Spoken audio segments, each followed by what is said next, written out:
most of our history we didn't have those institutions. The FBI came in during the First World War, and interestingly enough, one thing that Woodrow Wilson did, he used the FBI to spy on American citizens and actually arrest them if they disagreed with his foreign policy about going to war in Europe. And isn't it interesting how recent they used it in the Vietnam era? Democrats used it there, and Republicans used the FBI to spy on 100 different groups in this country, including the churches, who disagree with the policy in Central America. It almost looks like the FBI was designed to spy on Americans who might be disagreeing with policy, especially the foreign policy. So the FBI, although I don't think I could condemn everything they've ever done, because I'm sure some of the investigations and investigation of crime has been beneficial, but that could be accomplished through Justice Department within our states. We wouldn't reject that portion of it. I think the FBI has kept and continues to keep a lot of records on a lot of individuals. The CIA has only been here since 1947. Their record is lousy. I mean, just think of the CIA used by the Democratic administration to. Hello, my friends. Hello, my family. We are back Wednesday night, Wednesday, RBN Live. Welcome, my friends, my family. This will be a great show. Also have Pasta from the Convo Couch will be joining us here soon. But first, I must introduce my powerful academic friend, my brother, Carlos Gallego. How you doing, my friend? I'm doing all right, Nick. How you doing? Hi, everyone. Doing well, doing well. You guys know what my goal is with RBN. I haven't been hiding it. I've been very out in the open about my biases towards the proletariat, towards ending state violence, and I've been very open. I'm probably one of the most biased political commentators that you will ever find. I'm unapologetically for my community, unapologetically for the workers, and I would take any opportunity I can to shift the Overton window to my direction.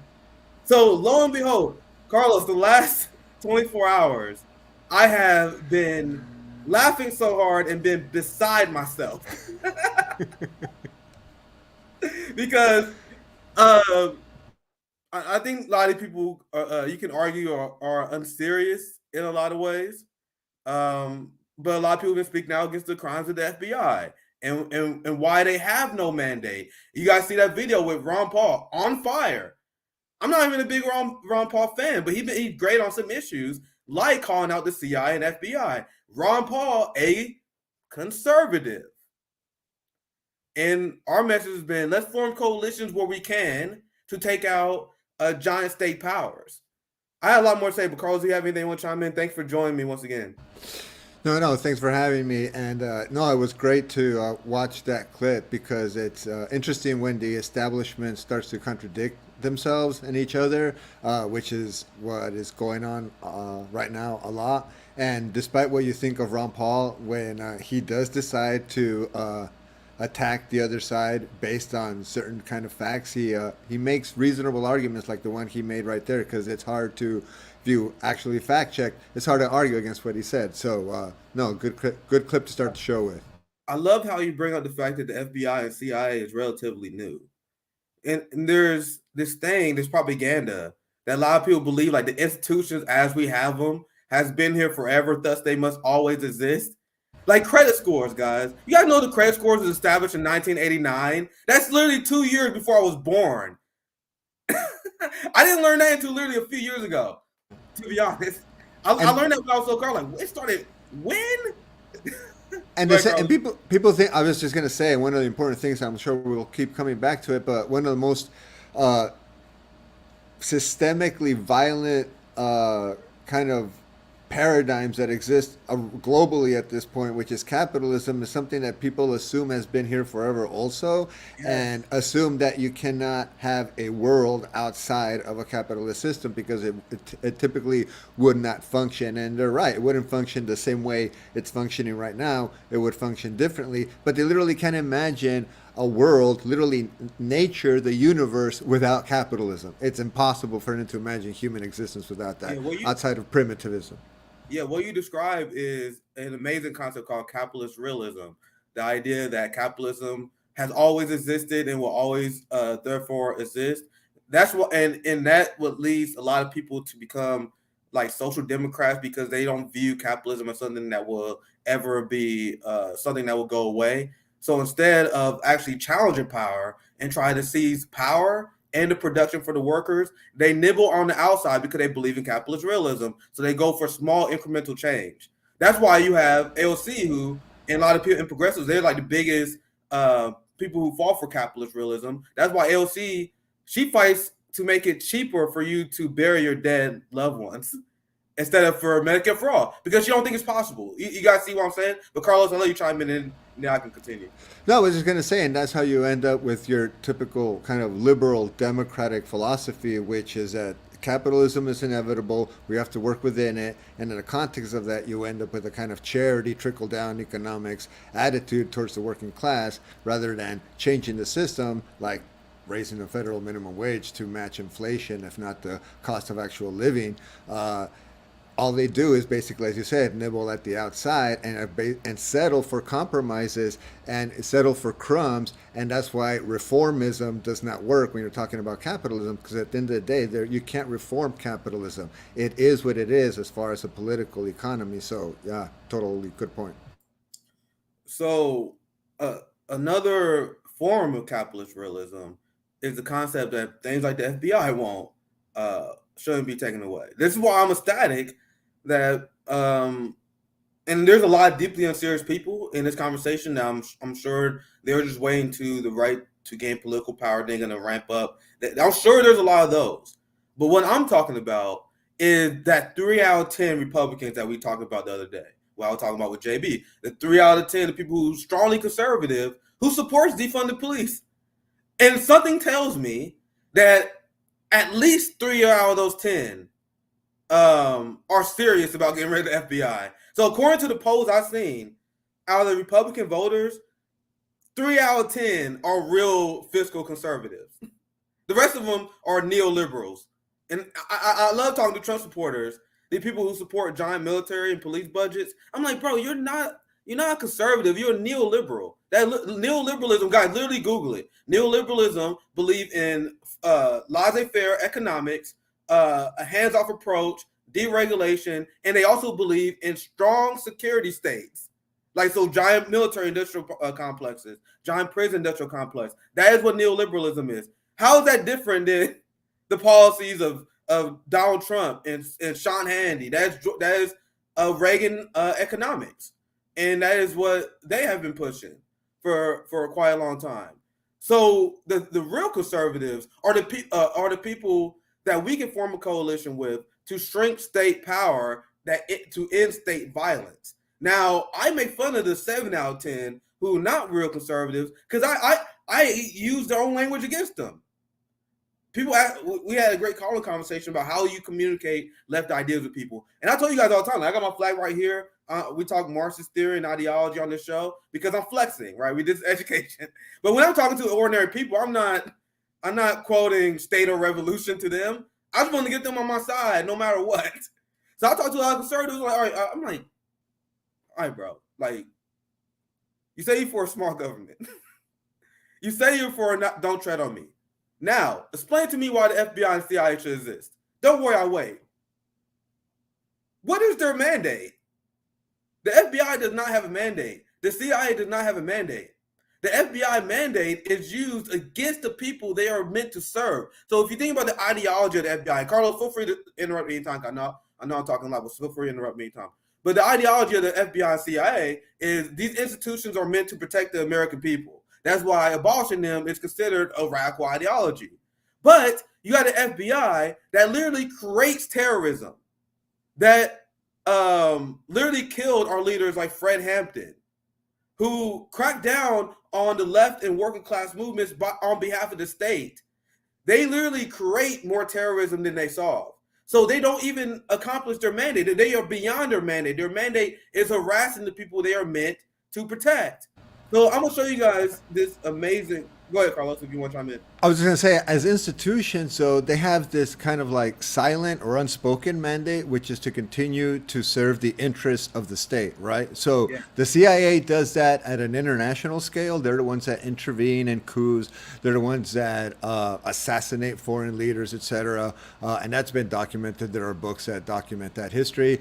And they engage in military operations sometimes in ways that go beyond military law. For example, being in Vietnam and crossing and doing operations into other nations like Laos, which you see in movies like Apocalypse Now. The flip side to that is, well, the CIA cannot operate without another federal domestic agency on U.S. soil. So what do you use against your own people, like especially threatening leaders like Fred Hampton? That's what the FBI does. So the unspoken mandate is to do precisely what you were talking about earlier, Nick, which is to protect privatization, right? As the powerful economic wealthy class continues to shrink and get more powerful, the more they use these types of agencies to either engage in the theatrics that some people say is happening right now, or to really engage in repression, like the assassinations that took place throughout the 60s, not only on U.S. soil, but across the globe. Well said, as always, Carlos, my friend. And you guys see what Ron Paul said at the beginning of the stream. The FBI was sent to spy on Americans who disagree with U.S. foreign policy, right? The FBI killed MLK. There's no mandate in which they serve us. And that's why I advocate for the dictatorship of the proletariat, where we decide. We don't live in a democracy. It doesn't exist. So let me ask you guys, if I want to shrink the influence of NATO, who's my candidate? That it doesn't. We don't have. We are ruled by capitalist dictatorship. So this is why we say Marxism, communism is more democratic, because if you got the institutions that don't serve these people, we will get rid of them. That's what we advocate for. So I want to pull this up because I know my guest probably gonna join us here very soon. I'm not gonna dive into the article too much, but it's more of what we said. This is the amazing work of our friend Margaret Kimberly of Revolutionary Blackout. She wrote this last month. The FBI still targets Black people for entrapment. We covered extensively the FBI using McCarthyism against Black socialists. The movement, Black Socialist Party. We reported on that multiple times. This is from Margaret Kimberly. The FBI still targets Black people for entrapment. I'll just read a little bit of the first two paragraphs here. Romeo Langhorne is the latest victim of an FBI phony terrorist entrapment scheme. On July 7, 2022, he was sentenced to 20 years in prison for uploading a bomb-making video. Langhorne didn't make the bomb. He uploaded a video under the direction of an FBI informant. The video has been produced by the government. More than 20 years after September 11th, Americans have been told that they are at risk of terrorist attacks.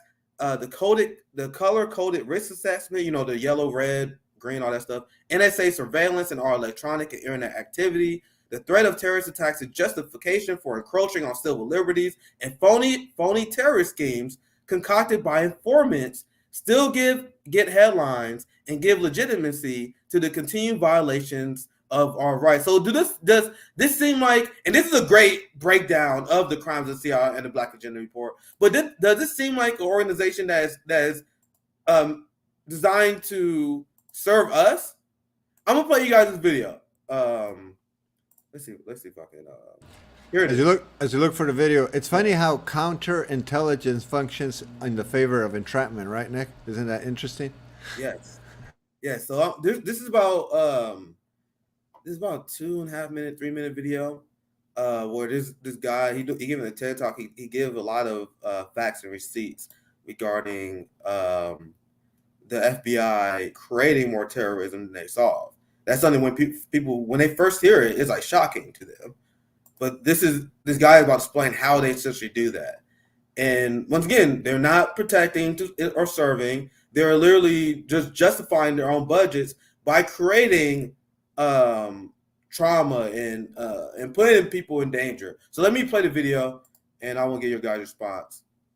I see Craig. I see we got Pasta in here as well. We want to get you here. I want to play this video, and I introduce you, Pasta. I got this video that I think I want to get your reaction to it too. So I'll get you in here right when we play it. That's perfect timing. So let's play this video.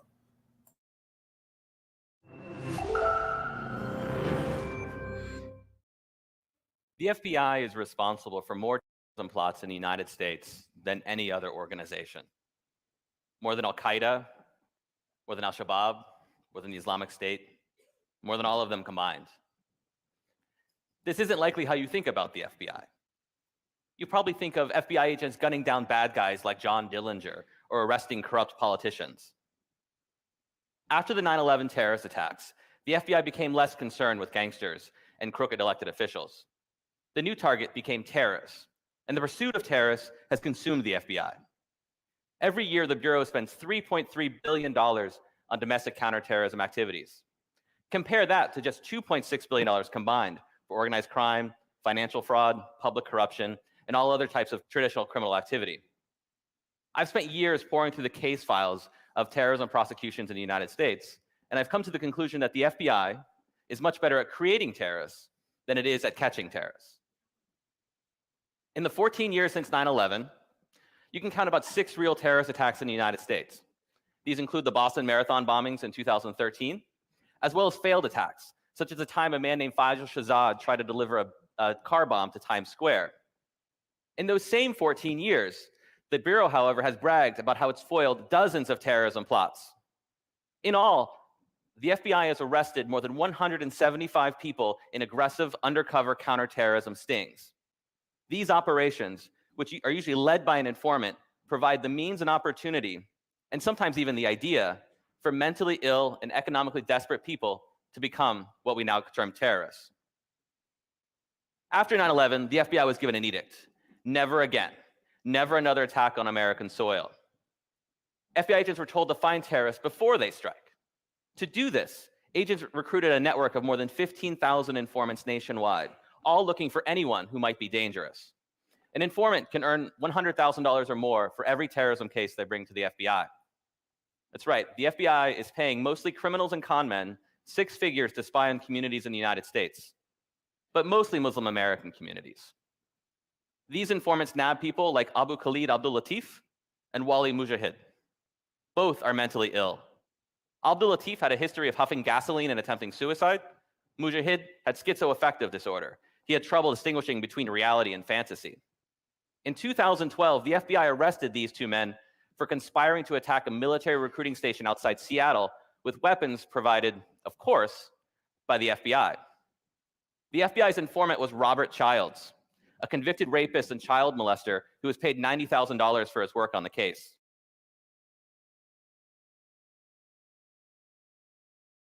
The FBI hiring pedophiles and paying them $90,000 to create terrorism. So I can't wait to get your response, Carlos. But I think this is a great opportunity to bring our friend of the show, does great work on the Convo couch. Thank you for joining us once again, Craig Pasta. Thank you for joining us. Thanks for having me here, Nick. Pleasure to be here, brother. Thank you. Yeah, and I want to get. You just saw the video we just played, right? Because I like to take any opportunity that we get to drag people to our side. And there are a lot of people that are now calling for the abolition of the FBI. Some serious, some not. And we're just talking about how the FBI creates terrorism. They have no mandate. They don't serve the people. So I want to get your general thoughts on the people that calling for the abolition of the FBI and your takes on the FBI in general, Pasta. Well, yeah, I mean, every single time we try to drag people to our side, I think we all realize that we're all on the same side because we start seeing these guys, right? You know, and this is what it's all about, baby. This is it right here. Sometimes in life, the timing couldn't be, weirder and better. And I'm like, all right, good. I get to go on RBN when we have Nina Turner pretty much sticking up for the FBI, and a lot of leftists sticking up for the FBI. What is going on, man? I see like Jimmy and Nina is going at it. I saw you had Jimmy on your show earlier. Like, what's going on there? We saw the tweet, right? And the next thing I know, Jimmy texted me like, "Did you see this?" I'm like, "Yeah, Fee saw it." And I'm like, just jump on real quick. He was on the road in Louisville somewhere. We're like, let's talk about it. So we did. And it really basically, the tweets were pretty simple. And I said something very similar to, I quote tweeted Nina yesterday. You know, I'm not a big Twitter guy. I'm not hanging out there. But when she's like, I can't wait for MAGA Republicans to start calling for the abolishment of the FBI. And I'm like, It's a good thing. yeah. It's a good thing. And don't get me wrong, it's okay to point out the hypocrisy, right? Yes, I do. Because it should be, the conversation should be, oh, now you guys are here. Now you're here. You didn't Yes. see what happened? Most craziest thing we saw on January 6th at the Capitol was Trumpers getting gassed and going, come on, Blue, we fought for you. Like, they were so surprised. And we kept on telling these people for so long in the streets, hey, guys, when they come for your guns, who do you think they're sending? These guys, the police. They work for the state, the security state. Same thing for the FBI. They don't work for you. I don't care what you see on TV with the CSI, Miami BS and everything like this, the way they glorify the FBI going after all these bad guys who are in danger of. No, they are the bad guys. They manufacture bad situations. You saw the thing with the informants. They're laying out all this cash for informants, you know, and once again, the number one thing that they have to do, the FBI, is justify their budgets. So when you see like all these things going on with the, you know, the mass shootings and everything, how come every single time one of these suspects, almost every single time, was in touch with the FBI or the FBI knew about him, right? I mean, there's a lot of crazy things going on. RBN, you used to be Fred Hampton leftist. Well, who killed Fred Hampton? The FBI. And now you see Nina Turner out there stomping for them. And instead of like saying, you know what, guys, you're late to the party, but okay, let's go. If you guys are serious about it, let's draft a bill. Let's see who's on board. Let's see who's not on board. But instead, it just becomes all of a sudden, oh, you idiots want to get rid of the FBI, and the side that used to like hate the FBI, who used to say get rid of the CIA or F the CIA, now they're praising the FBI. Mission accomplished by the CIA and the FBI. It's crazy. It is what it is, but it's where we're at. Well, it's a ready-made tool, right? That's always there for the establishment, and depending who's on power, they can wield it as they want to. And so what we're seeing in terms of the hypocrisy is the fact that it is nothing but a tool for the state and those in power, and it has nothing, as Nick's been saying, about protecting or serving the people. And you bring up a great point, Craig, in terms of manufacturing criminals. We also saw in the video the amount of people with mental health illnesses who are labeled terrorists in order for the FBI to rack up its count in terms of stopping certain mass shootings or stopping certain terrorist bombings. And I just kept thinking of the example of Jared Loughner, who's the young man who shot Gabby Giffords in Tucson, Arizona. It took 2 years for him to be able to be forcefully medicated enough. He's a paranoid schizophrenic. They had to medicate him for 2 years for a judge to finally say that he's well enough to stand trial. 2 years of forced medication, which goes to show how sick he was at the time of the shooting. And these are the things that the FBI ends up bragging about in terms of stopping or intervening. They manufacture, they weaponize the alienation of the working class. They weaponize despair capitalism and turn the victims into criminals in order to justify their numbers, which at the end of the day justifies their budget. And they'll do it at the behest of anyone who's in power at that given moment. So this is pretty wild because I was at the gym, and then I did my show. I did my call-in show earlier. Then I was preparing for this show. So I literally missed a lot of this. But I see, like, Jimmy is literally trending right now. Like, this is crazy. And then so Nina Turner essentially calling Jimmy a racist. She said, let me be clear, Jimmy Dore repackages anti-blackness in right-wing talking points and sells it in a way that some leftists are willing to buy. Wow. He has used right-wing talking points against me multiple times and even defended Rittenhouse. What right-wing talking points he used it against Nina? Wow. So that's anything you don't agree with the left establishment is now a right-wing talking point, right? The things that we used to stand for, freedom of speech, freedom of press, not intervening, those are right-wing talking points. What do you mean you don't want to go to Ukraine? You love Putin. You're a right-winger. Well, you know, that's their game. But here's the thing we did talk about. this method doesn't catch the traction it would have about 2-3 years ago. They've overplayed this card, right? Yeah. How many times see people in your own network going on a show, and then all of a sudden, the people are trying to exploit them and everything, and Compton J called them out right away. It's like, we're done with the BS right now. We don't want to hear the cheap talk anymore.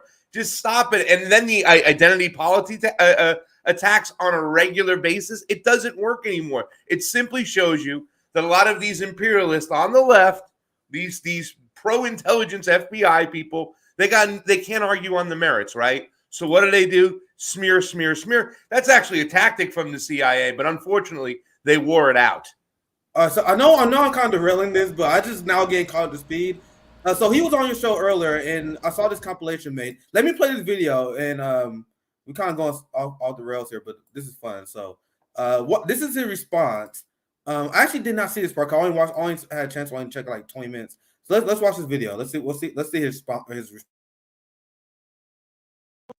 It was very disappointing to see her. You can disagree with my criticism, but you got to call someone a racist because they criticized you, and that just shows you that I hit a nerve. She knows she's a Democrat, and this is all first of all, that tweet of hers calling out their right wing's hypocrisy about the FBI. You call out their hypocrisy when they're in the wrong.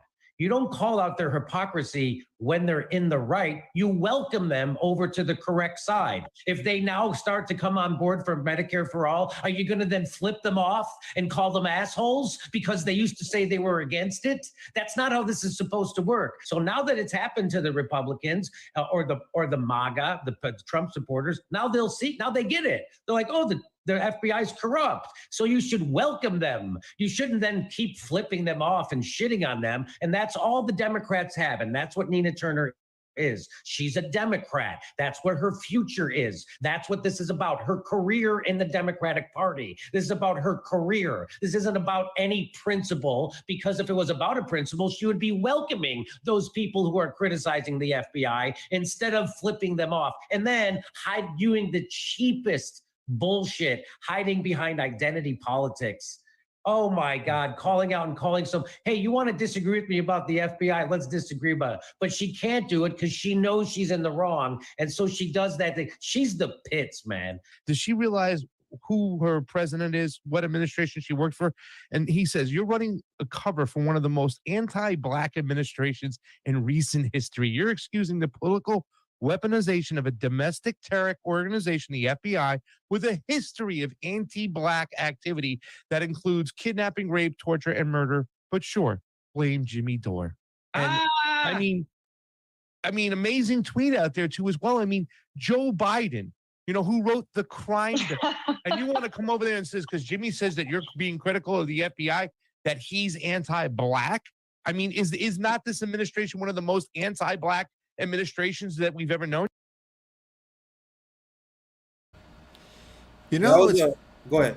Yeah, I was going to say what's fascinating is the way that identity politics is used by both sides in many ways. Like MAGA is its own version of identity politics, and on the other side you have like you're anti-Black, you're anti a specific identity in terms of diversity, and suddenly you're racist or you're transphobic or homophobic, etc. And they're kind of deflections that at the end of the day are ways that you don't talk about what Jimmy brought up is career Democrat, right? It's a way of not talking about capitalism. It's a way of not talking about how they keep fucking over the working class. Suddenly it's like, oh, Jimmy Dore's bringing up the FBI and its awful history of repression against leaders like Fred Hampton, as you and Craig have brought up, who are trying to rally. I mean, Hoover hated both the Black Panthers and the Brown Beret Chicano movement in California. And I've read the FBI files like, we need to get rid of these leaders or else we might have a revolution in this country. And that was in the 60s because of the militancy. And you had the Chicago DNC, etc. It was a very volatile time. So the FBI was very busy, and there was no mafia because, there was a relationship there too. So at the end of the day, they're not there to serve the working class. So Jimmy brings up the point, it's like you can't defend an institution that has this kind of history. She does. Why? Because she's a neoliberal. She's not only a Democrat, she's someone who's making money off of this shit. So at the end of the day, of course she's going to protect it, which is why I go back. Depends who's in power. They're going to defend and use the FBI to their advantage. It's like, I talked about this before, but that pisses me off. Like that's what we just saw drives me crazy. It's coming from a black leftist. When you listen to Jimmy's criticism, what the hell did race have to do with that? And this is why I put it upon myself to challenge Jim Clyburn, Barack Obama, and this is why I call out Nina Turner. And Nina never responds to me because my criticism is too scathing. Because can Nina Turner come around and say, "Oh, Nick is only targeting me because he's anti-black"? That won't work against me. That's why they ignore me. That's why they ignore RBN when we have our criticism of Nina Turner. We gonna be all right.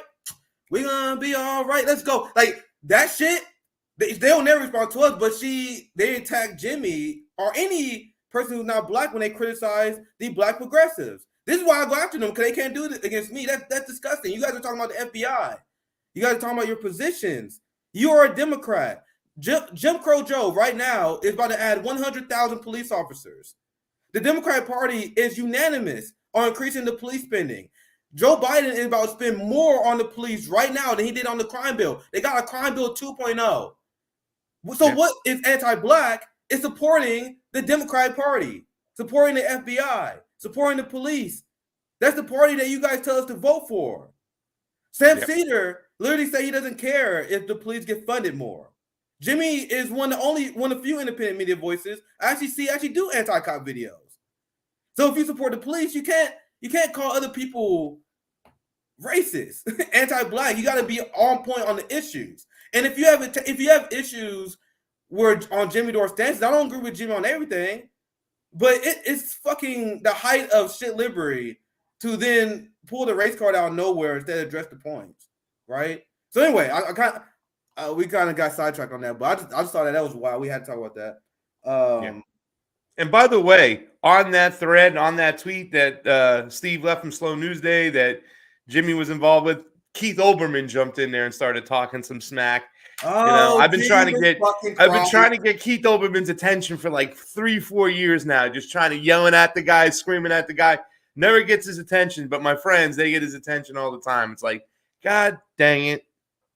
So this is damn Jimmy going hard at Nina.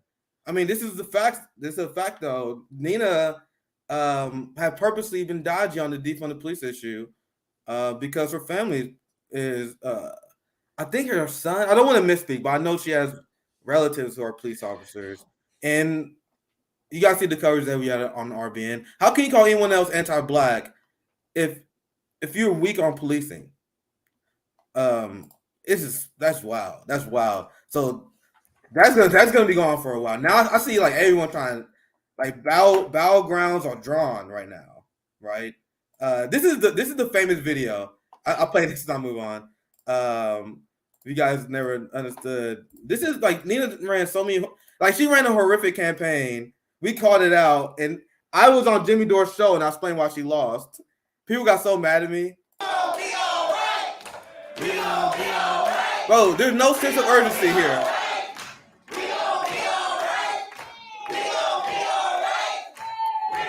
She's a Democrat. She don't give a fuck about you. She just care about her career, right? But anyway, let's move on because you brought up a great point. Let's get on to our original topic of the FBI killing Fred Hampton, right? And this is why I opposed them. The same way I oppose NATO because their history of colonial violence in Africa. I have my eyes on the prize, right? I know who my enemy is.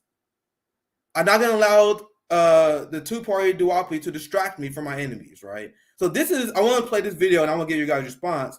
This is a great video breaking down the FBI involvement in killing Fred Hampton. So let's watch this video and I'll give you guys a response. It's 51 years after the incident and 40 some years after the trial. We had never gotten these documents before. But what they showed was that Hoover and Sullivan and Moore were following Roy Mitchell, a special agent in charge, very closely. Sorry, the audio work on there? Oh, sorry. Sorry, that's my bad, guys. Let me replay it. I had audio issues. Let me play it again. Well, it's 51 years after the incident and 40 some years after the trial. We had never gotten these documents before.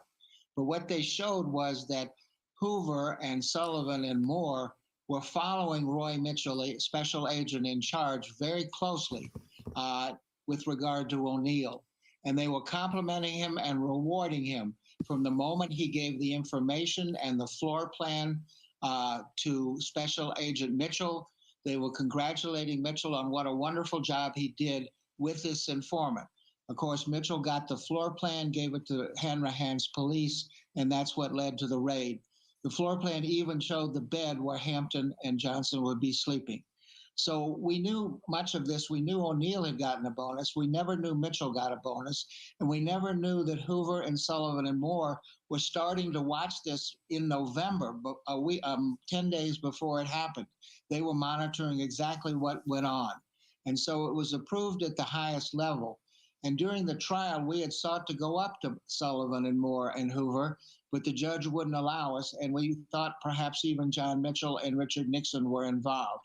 We didn't have these documents, so we couldn't uncover that. This also shows that after the raid, the head of the FBI in Chicago met with and congratulated the informant O'Neill, thanked him for his information, which led to the success of the raid. What's also interesting is 51 years later, these documents still have redactions.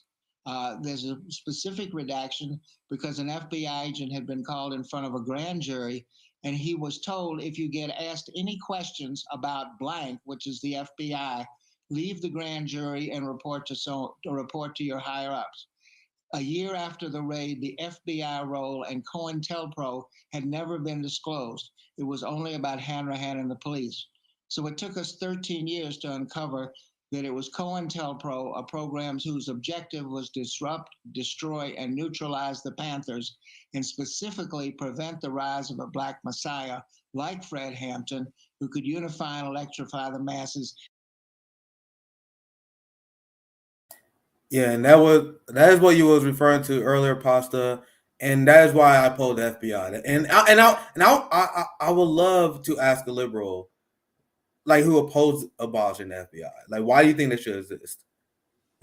Like, what function do you want them to serve? But Carlos, Craig, Pasta, you guys will chime in? We know what purpose they serve now, right? The liberals would say, because, like, remember the first video you played when it was talking pretty much back in the days, the way the FBI would kind of like target a lot of Muslim neighborhoods, right? A lot of black neighborhoods. We understand.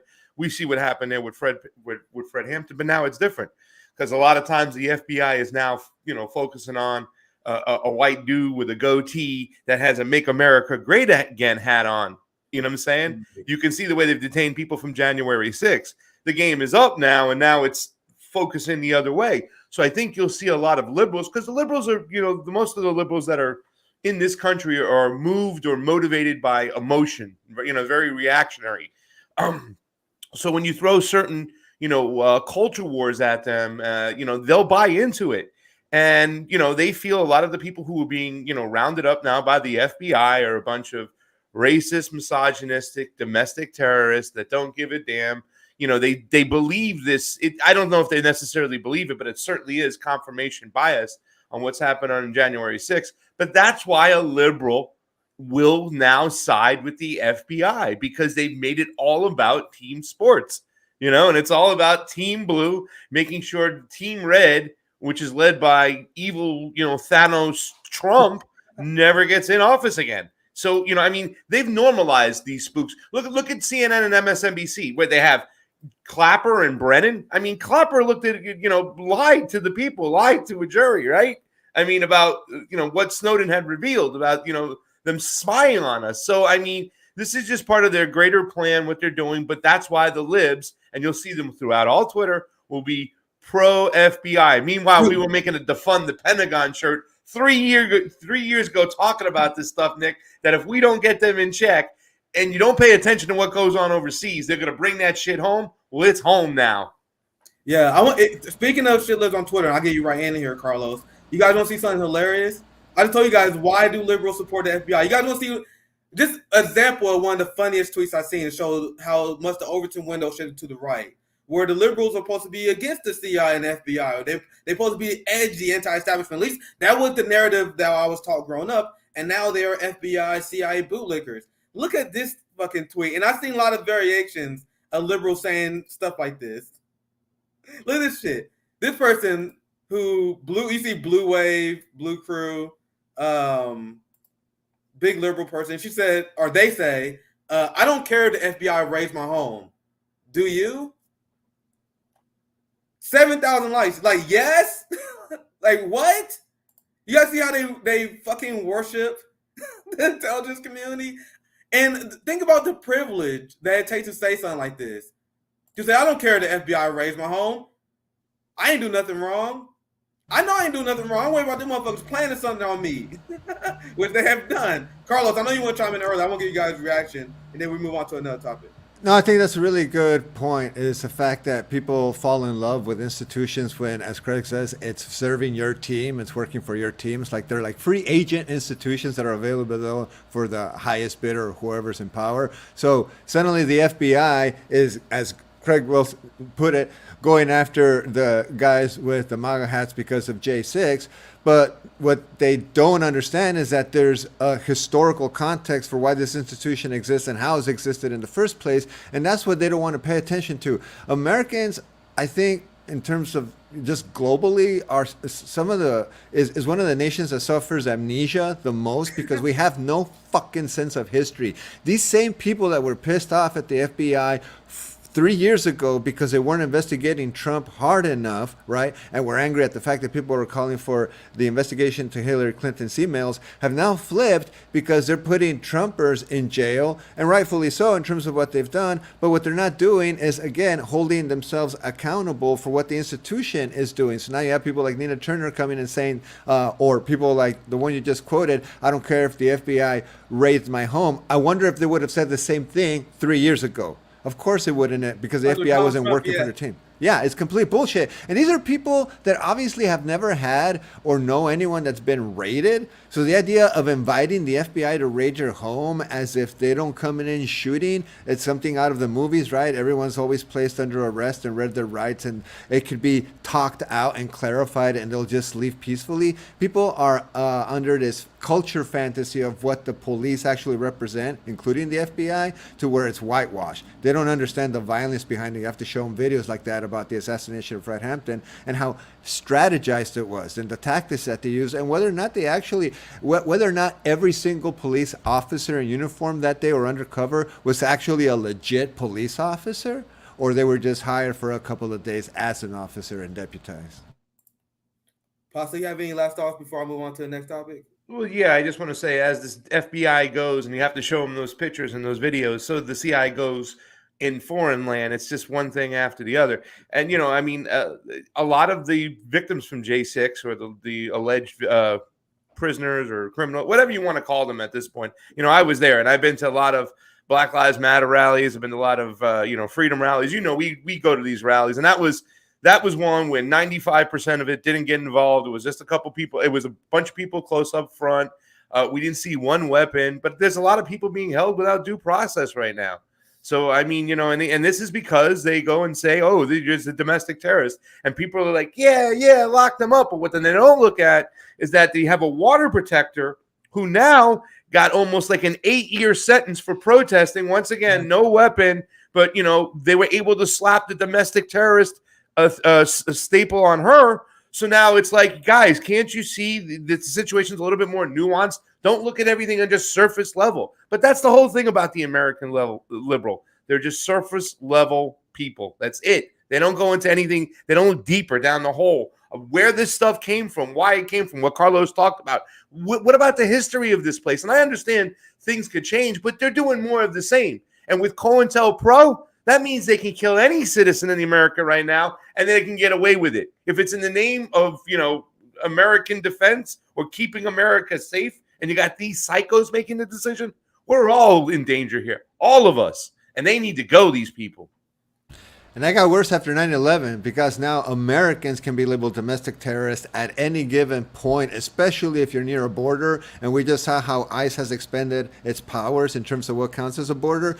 When you place international airports as within the kind of the jurisdiction of ICE and Border Patrol, the whole country is basically under the federal dead zone of having no constitutional rights if they choose to enforce it that way. It's a very interesting game that they play with words in terms of domestic terrorists, and a lot of that happened after 9/11. Yeah, and don't think that the Republicans don't take advantage of that shit. They were all for these rules and these regulations. These bills. This was George W. Bush, right? You know, he also screwed up elections. That guy. And I was in Portland, right? When I don't know if you guys remember when Trump said the feds there and everything like that. Well, these feds and people were just grabbing people off the streets, not properly arresting them, not reading their rights. You know, detaining them using all these tools. The fact that they're once again near an airport, so they can expand their jurisdiction and they can do whatever they want. Everybody does this. As long as those powers exist, it doesn't make a difference who's in office. They will use them. We need to eliminate those powers completely. And when I talk about forming coalitions with conservatives to abolish the FBI, I'm talking about the serious ones. I'm talking about members of the proletariat. I talked about this yesterday on the RBN Live. I don't trust these politicians, man. As soon as they get power, they're going to expand the FBI. So wasn't Donald Trump supposed to drain the swamp? So if he drained the swamp, how did the FBI go after him after he leaves the office? So apparently he didn't drain the swamp. And I have conversations with people all the time. It drives me crazy. Especially now, they're going to use this narrative. I've seen people use this narrative to push the idea that Donald Trump is anti-establishment. Like anyone who's part of this two-party duopoly game, this is my position. You're not anti-establishment. This is what I mentioned before. Trump's cabinet had John Bolton, Betsy DeVos, Mike Pompeo, a ton of Goldman Sachs executives, a ton of people. I even think like he hired a dude to the EPA that literally came from big oil. Like if you hire the swamp monsters, you can't say you're anti-establishment. But now because of this FBI raid, now like the right is emboldened, and I think a lot of people make the prediction that there's about to be big giant red waves now, especially if the FBI miss. Because if you shoot at the king, you better not miss, because now if they miss, they lose so much legitimacy. Like on the right, like they've been called out on, and they're gonna fire up their base, rout out their base. And I just don't see these right wingers, these establishment goons, actually depowering the FBI. So when I talk about forming coalition, I'm talking about that 3 out of 10 of the Republicans that we saw in the poll, because I do think there are people that's serious, but the ruling class is not serious on this, right? That's just my opinion. Anyway, we can move on to the next topic. Can I make one comment about that, though, by the way, Nick? Because I think it's really important. Go ahead. I think it's important, right? You know, when this happened the other day, you know, a lot of thoughts came rushing through my mind, but I think a lot of it sometimes, you know, it seems like it's part of the theater, because you see how the right wings went crazy, whatnot. You know, a lot of them were saying stupid stuff like, you know, the whole world today united with Donald Trump against the FBI. It's like, oh, come on, guys. We talked about this before. You praised these guys before. Now you all of a sudden you want to take them down. But one of the things that Dan Bongino said, he's a Fox caster.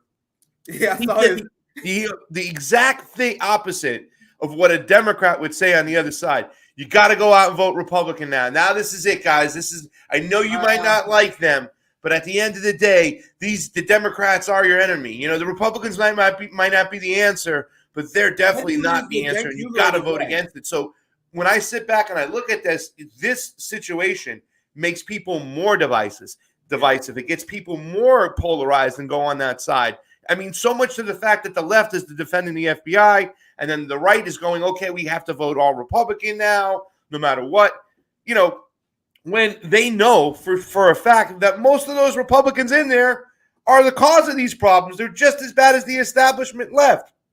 So for me, I sometimes think that this whole situation might just be theater to get people more riled up and more divided than ever before. And Craig, too. Go ahead, Carlos. When would you have imagined that CPAC, say 10, 12 years ago, would have had on the banner, "We are all domestic terrorists"? Like, can you imagine that under Cheney and Bush?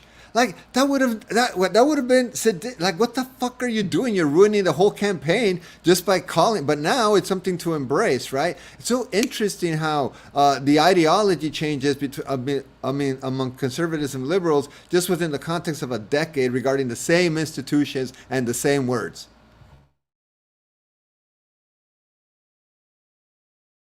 I wanted to find that video because I actually saw that's the part of the stream I caught on the Convo couch earlier when what was the dude named Dan Bongino?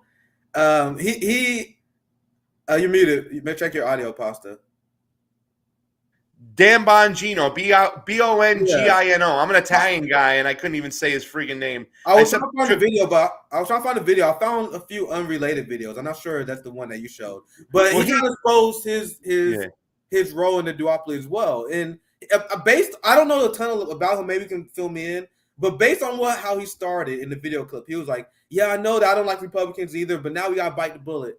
Like that's the same thing that Cenk Uygur and them does. Because so I guess what he does, he pretends to be like, "Oh, I'm gonna call out the Republicans. I'm gonna call it how it is." But then they always find an excuse. If this didn't happen, they could find another excuse. Oh my God, this happened. The Democratic Party out of control. Sorry, guys, we got to vote Republican. That's the same thing that a lot of these progressives do, where they say, "Oh, well, I'm gonna call out the Democratic Party. The Democratic Party are evil capitalists." But then the Republican would do something, and then they're like, "Oh, I know I told you guys I don't like Democrats. I know I said that, but we got to bite the bullet and vote for them." I think that's what I saw him do, and it's interesting that you see that they have agents on both sides that do that, right? Possibly, you want to try to make it? And on top of it, you guys are like this, Carlos. They talked about his whole message is, "I used to work for the agency. There was some good people that are now retired," and it's always about like it's just bad management. Our institutions can work. It's just bad management. You know what I'm saying? Not just to freaking admit that this freaking institution is one of the worst institutions in the face of the earth. And some of the names he was throwing out were like ridiculous. I'm like, what about Fred Hampton? What about Mamiya? What about like some people like, I mean, like you're playing some goddamn team sports here, and that's what they do. You know, when it's beneficial for them. Oh, it's just bad seeds. Yeah. More reform.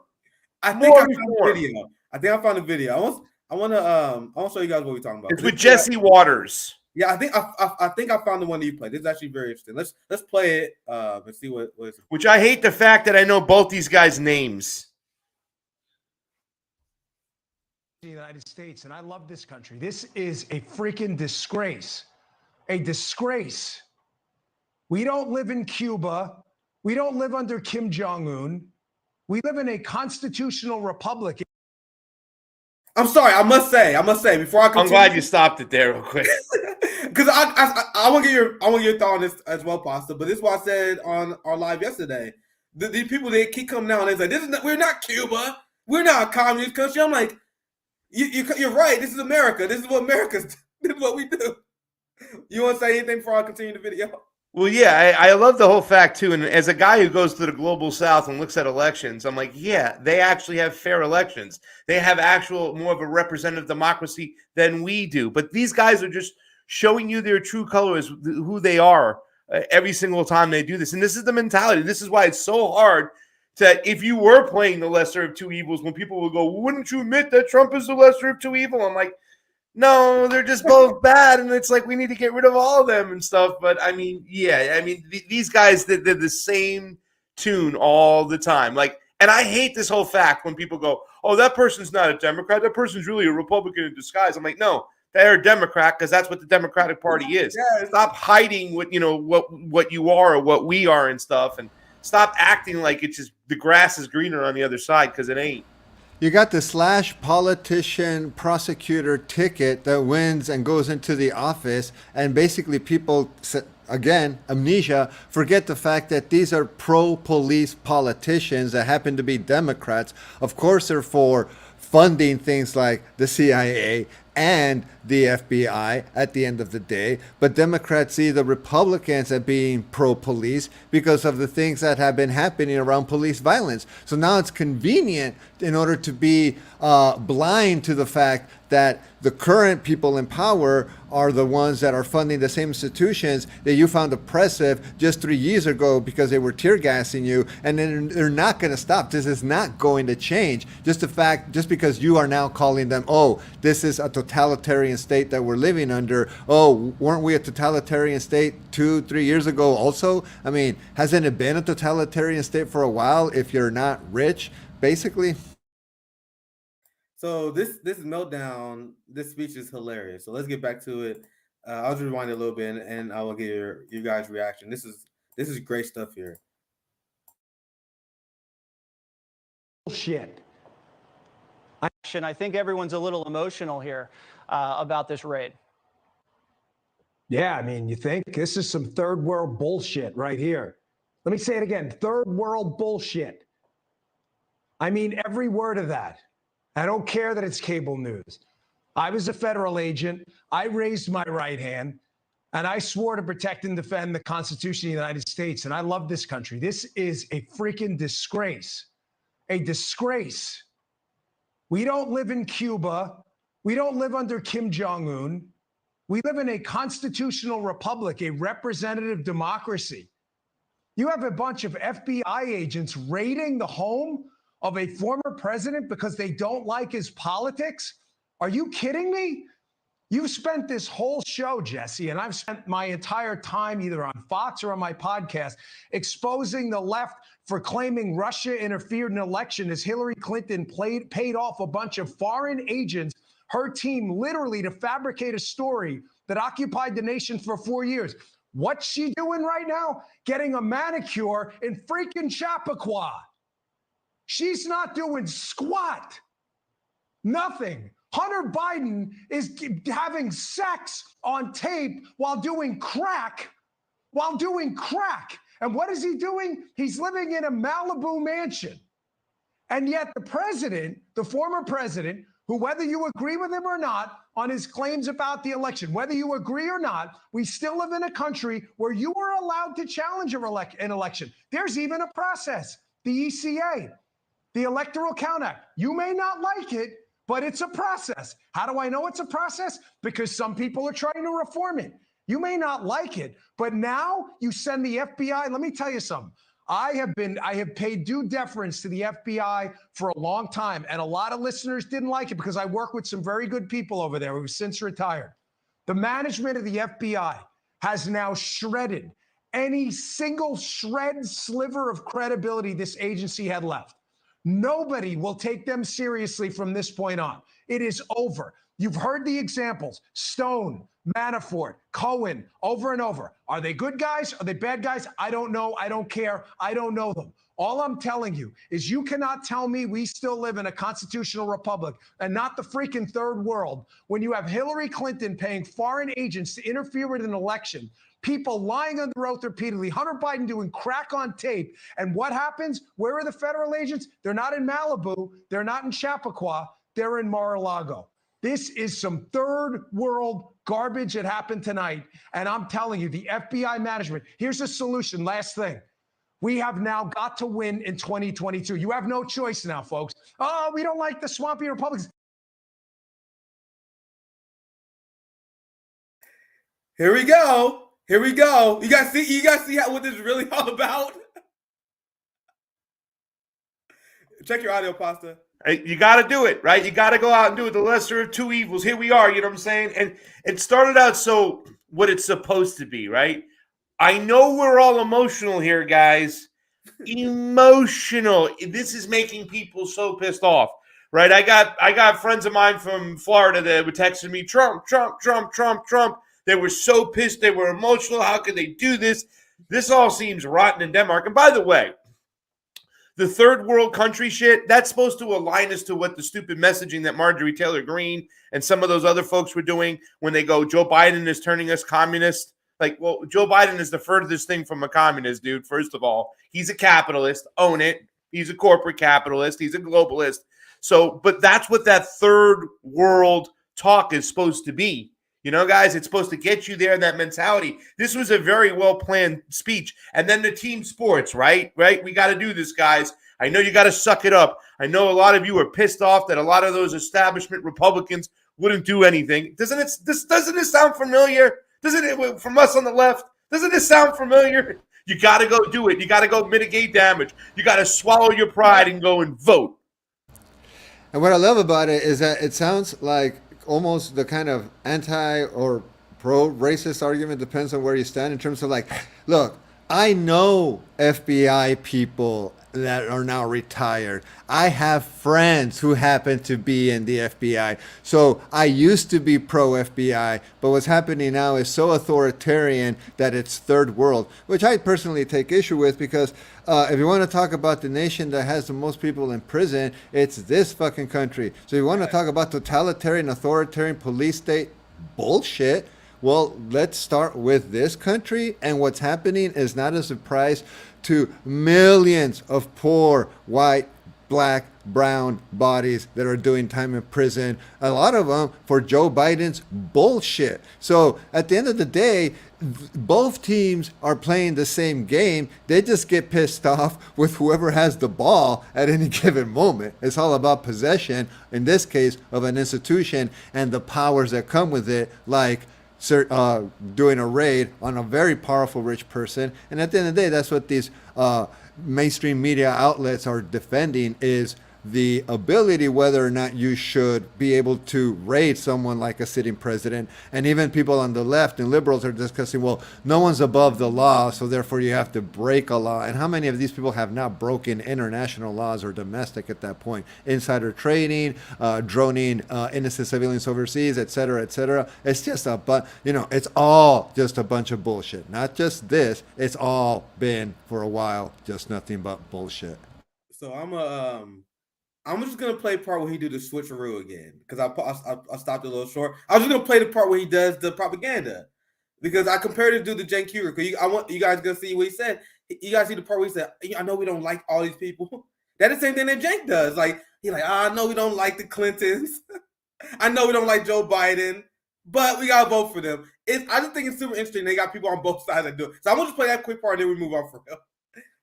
I'm having fun time today. So let's watch this last part and we move Just on. remember this much: if you don't vote Republican, you're a commie. If you don't vote for a liberal, you're a fascist. They got you either way. Doing crack on tape. And what happens? Where are the federal agents? They're not in Malibu. They're not in Chappaqua. They're in Mar-a-Lago. This is some third world garbage that happened tonight. And I'm telling you, the FBI management, here's a solution. Last thing. We have now got to win in 2022. You have no choice now, folks. Oh, we don't like the swampy Republicans. I don't like them either. Republicans may not be the solution to your problems, but Democrats are certainly the cause of all your problems right now. If there was ever a clarion call to remove your ass from the seat and go vote in 2022, this is it. And there has to be not only hearings, but a total house cleaning at the top of the DOJ. He literally sounds like a vote blue, no matter who liberal at the end there. It's a clarion call. This is a battle cry at this point. And honestly, it's going to rally a lot of people if it keeps going, because this is unifying. Well, I think Craig brings up a good point. It's incredibly divisive to some people, but it's unifying that base that without this was disintegrating little by little, I would say. So at this point, it's a rallying cry, and who knows what's going to happen, because there's a big contingency group within this giant group of conservatives that is very pro-Civil War and advocating for something like that. And this could be the catalyst. So stuff like that, as funny as we find it, could end up being, it's for voting. So at the end of the day, it's not a call up to arms, but they're using that kind of rhetoric. You guys see the clown rhetoric? Where he said the Democratic Party, the source of all your evils. It's only them. Don't look over there. It's the same nonsense. But go ahead, Paul. Stop asking you. Well, no, they just want to think they can reform that Republican Party of sort. They're going to make it more patriot. And that's what this whole FBI thing is like when Trump gets back in, he's just going to fire everybody in the FBI and put it all in. And that's going to fix all your problems. Just vote Republican and it's going to fix all your problems. That's what they're trying to do. When are we going to wake up as a nation to realize we're getting played on both sides? Like, I just sent you another video right now about what the media is doing to get that establishment friendly liberal left together. They're all on the same page. Like I said, Dan Bongino had a very well-prepared but smart, sophisticated speech. It might have seemed very simple, but all the buzzwords were saying the same thing. This is about Biden, the commie, third world country. We need to reform this thing. This thing is awful. We need to get it together, right? And everybody's really emotional about this. So now they're going to get out in the streets. And guys, we have no choice. We got to do what we got to do because we have to mitigate damage at this point. He said, you have no choice. Yeah, I got other choices on that ballot. There's more than just 2 names. And that's if anybody was really, really serious, they'd be calling for a third party, a legitimate third party. If Trump was really serious about bringing down the machine, he would have started a third party. You know what I'm saying? So I don't want to hear it because that's the root of all our evil is that we have a WWE style, looks like 2 parties, but it's really 1 party at the end of the day, especially when it comes to foreign policy, arming the state, listening to big pharma. You know, they're the same. And until we break that, nothing will change. And Dan Bongino over here was more of the same. You got no choice. Vote for the Republicans.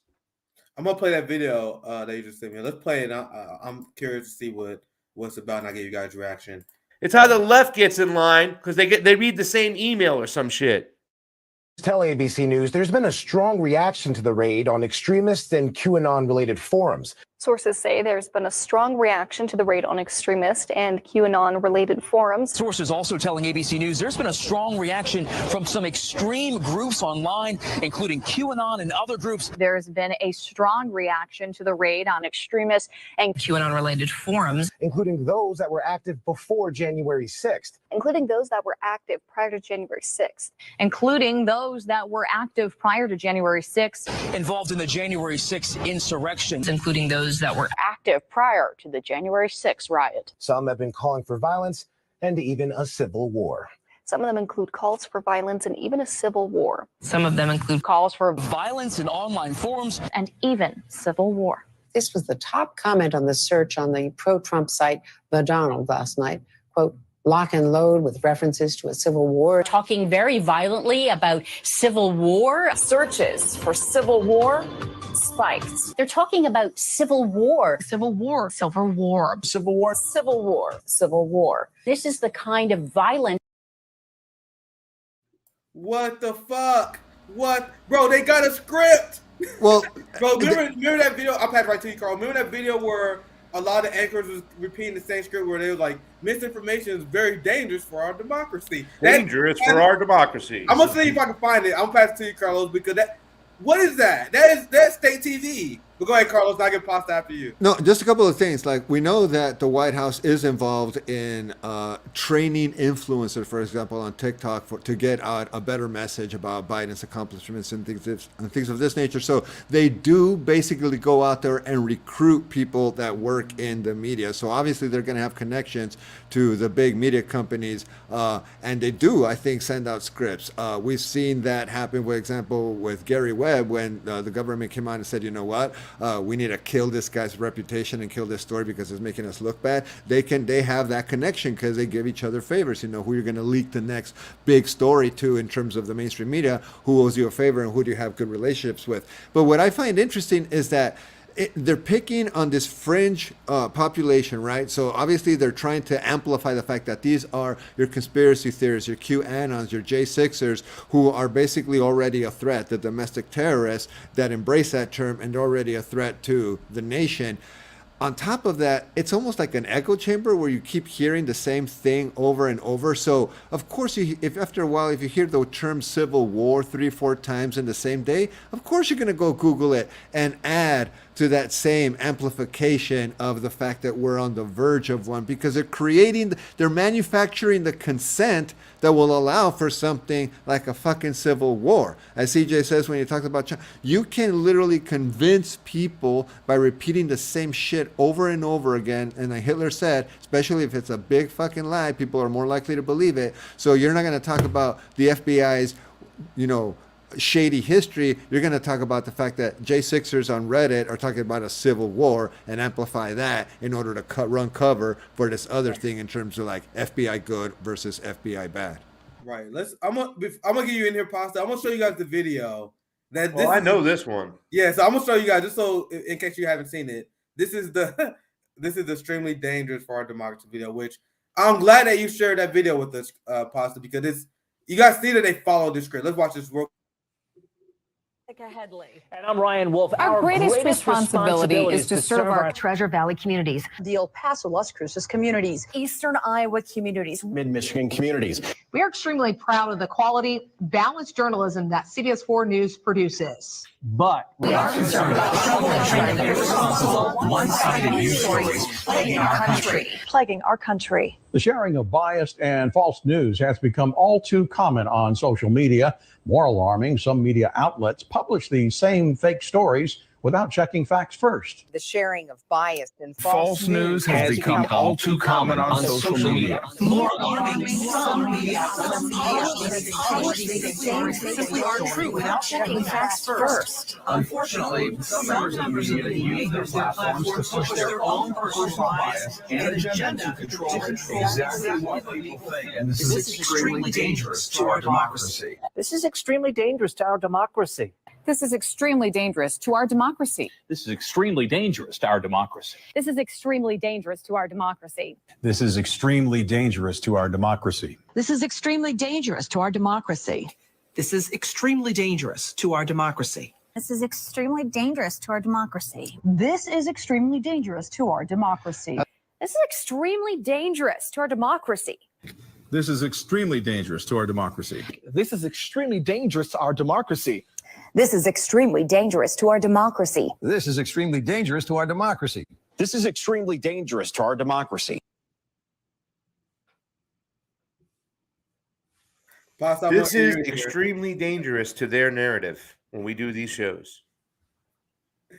I had to mute that a few times because it fucks with your head after a while. Just listening to it, it's like the same thing over and over again. It's if you're halfway intelligent and think for yourself, that should be offensive and kind of like headache inducing. Yeah.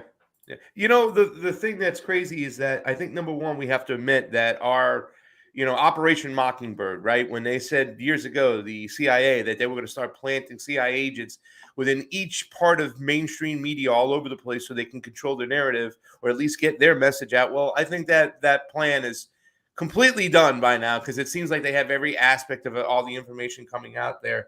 But also, too, as well, I wanted to point out that I think that the whole situation when it comes to the QAnon thing, 99.9% of the liberals who are accusing people of being QAnoners don't even know what QAnon is. I mean, QAnon had a lot of truth and it had a lot of lies, right? Or bullshit that was so ridiculous. The mindset that the military, in my mind, I personally think it's BS, that the military is frustrated, so they recruited Donald Trump to take on all these freaking elitists of sorts. I mean, yeah, it gets crazy and way out there. But if you believe in the Epstein narrative, are you now QAnon?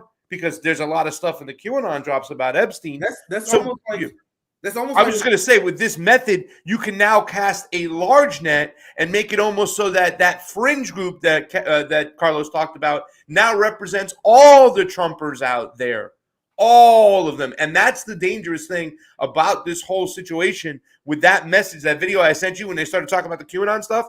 They're coming for everybody because it's not really about QAnon. It's about any dissenting voice, anybody looking in against the government and trying to question them whatsoever. If they become a threat, then they're going to be eliminated. First, they're going to be smeared as a domestic terrorist, a QAnoner, or BS or whatever, and then they're going to be taken out. I haven't. I know a little bit what QAnon said, but it seems like QAnon is like the same. It's like the same criticism I have with Alex Jones, where he will say something true sometimes, and then he will say something that's completely ridiculous, like fucking the frogs are making people gay or something like that, and that's meant to discredit the few truths that he says. So he almost like a agent of disinformation, and that's why I see QAnon as. I think Alex and the Q are a little bit different. I think there's a lot more fantasy land on QAnon with a few truths, and I think that what Alex Jones has been saying for a while, which his main message is there's a cabal out there of elitists that want to take us down, and then he says crazy stuff that kind of discredits him. But the theme of what I think Alex is saying at times is generally true, but it's the craziness.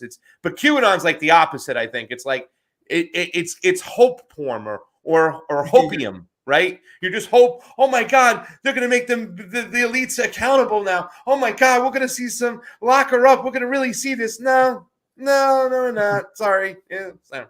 So, Pastor, you got another 15 minutes? I want to do we can do one more 15-minute segment. I can let you go. We can wrap up. You got another 15 minutes? We can do one more segment. But Carlos, you want to chime in before we move on to the next part? I just quickly want to say that conspiracies are usually symptoms of the fact that people are out there looking for answers to problems that they're actually living. And what they're trying to do is they're trying to create a map. And conspiracies usually already have a predetermined narrative. So everything's supposed to fit the map. And if it doesn't fit the map, like a fact, they might dismiss it, which is where you start to venture and move over towards crazy.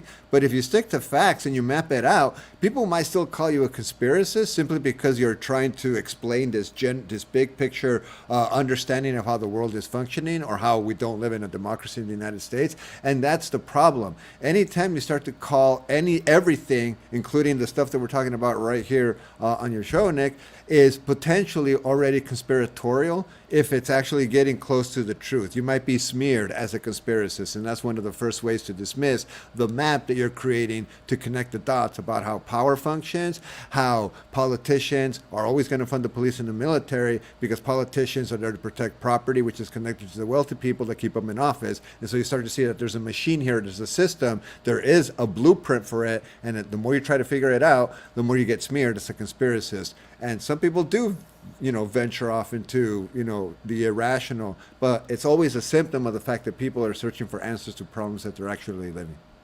Yeah, well said. Once again, we got one more segment we can do. I just want to read the super chat. I didn't forget about you, Anthony. I appreciate for the $5. Biden needs those 100K cops to enforce anti-abortion laws and crack down on the protests. Guys, do you guys know how crazy that is? We have like 600,000 police officers. We adding 100,000 more. Like what the? And then this is the concept I explained before. Why you guys think they're doing this? Because the class warfare is escalating. The middle class is shrinking. The poverty rate, amount of people who live in poverty is increasing. Amount of homelessness is increasing. So as social conditions continue to get worse, social unrest will increase. So the answer to neoliberalism, instead of providing for people material needs, is to increase the police state to crack the whip even harder. So 87,000 IRS. Exactly. Sorry, I beat you to it. Yeah, we were both dying like 87,000 IRS agents, and they're not going to go after fucking Bezos or Musk or Zuckerberg. They're going to go after people who got a stimulus check that they shouldn't have gotten, maybe, or what have you. That's who they hired because they're going to get unemployment not paid back. Exactly. They're going to come looking for that shit. And guess what?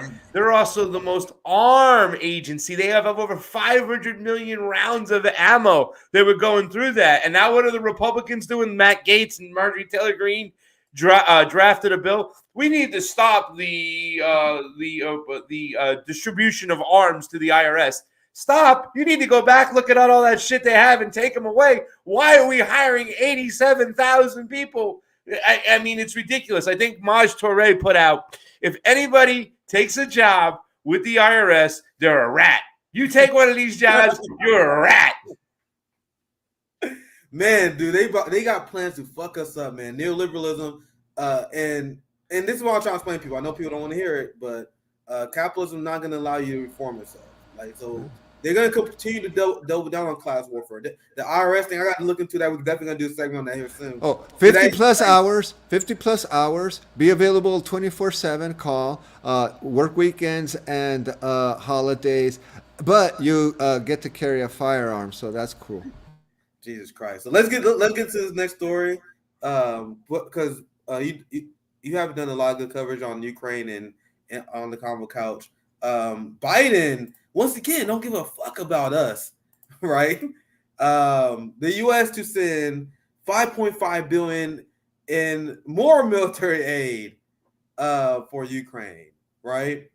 And this has been one of the greatest heists of the working class I've seen. What Zelensky and Ukrainians and the liberal establishment has done has been incredible, enriching their military-industrial complex friends, the corrupt oligarchs in Ukraine with this, and the censorship and how much the establishment backlash has been on people that have been exposed to this war have been intense.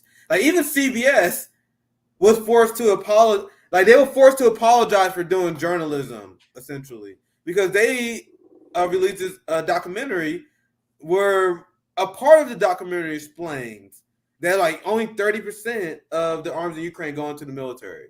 We explained on this show before as well that the DHS is worried about these arms being smuggled among weapon dealers in Eastern Europe. A lot of these people, a lot of these Nazi extremists are going to take these home guns and smuggle them back home.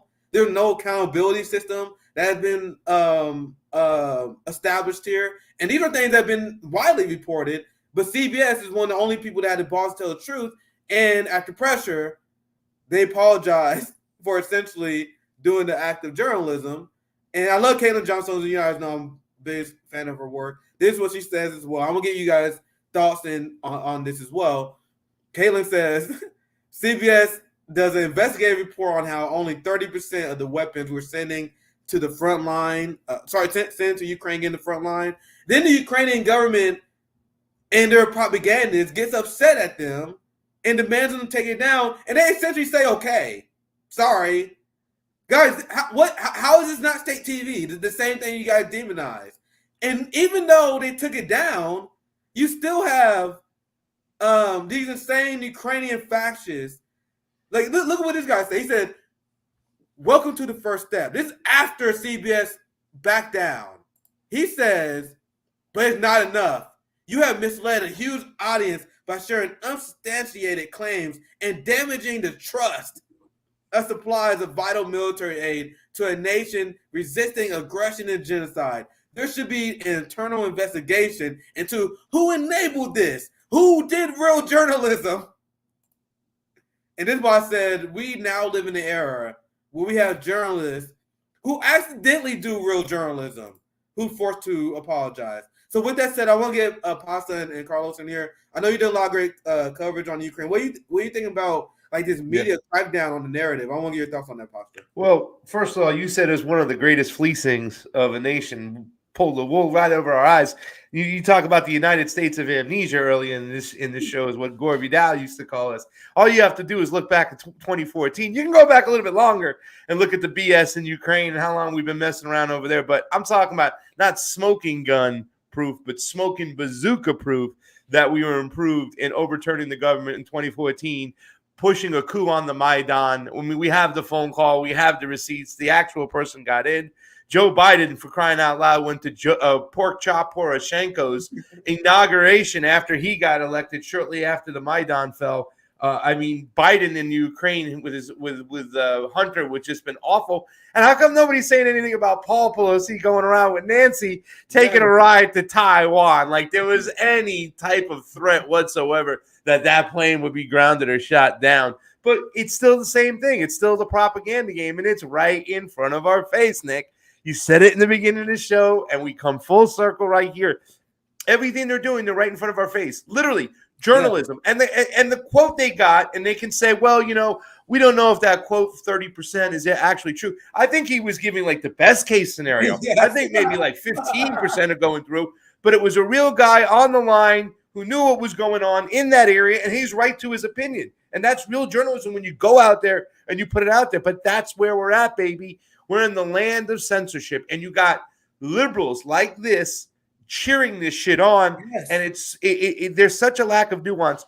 All I see at this whole situation, the more that the Ukraine situation goes on, the more it's exposed, I see more hypocrisy. I see more of the same. Now, I think a lot of people are catching on. I think there is a great awakening, but that's the other coin of the censorship, right? It's not just retracting stuff or smearing. It's hiding other people's stuff, demonetizing them so they can't get that information out. So right now we're in a full blitzkrieg situation.